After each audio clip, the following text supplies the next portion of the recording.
来，噔噔噔，好。那眼前的责任非常的多，也非常的庞大。不管是在战略、经济、安全、医疗，还有政治、教育、文化等等各个领域，有许多的全面性的关系留待我们再进一步去努力之外呢，现在的国际情势不管是经济、安全、战略情势的变化也非常的快，所以我很感谢在立法院的各位愿意来一起祝福，也做我的在台美工作上面最强劲的后盾。我是2002年2月1号在立法院就职如今已经18年多了已经2020年了。那有人说女大18变但是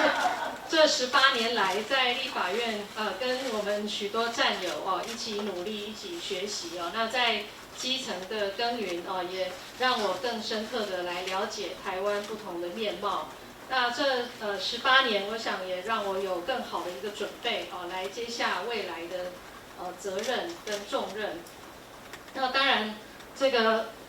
驻美代表跟做立法委员最大的不同，就是我们在经营选区，我们参选是个人的成败，但是我们对美关系是只许成功的。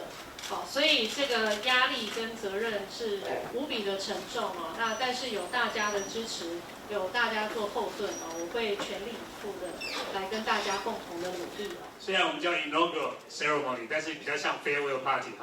来感谢美琪在过去4年对带领我们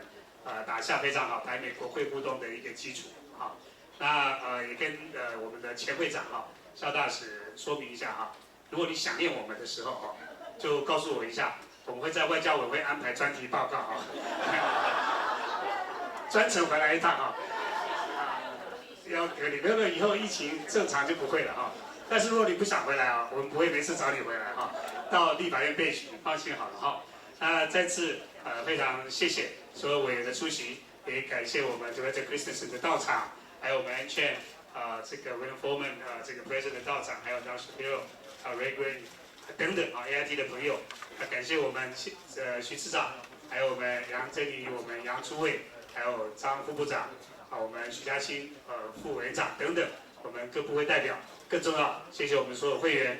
一起出席，我们一起努力在未来推动台美国会的交流上，我相信一定有非常好的成绩出来。谢谢大家，也祝大家一切平安，谢谢。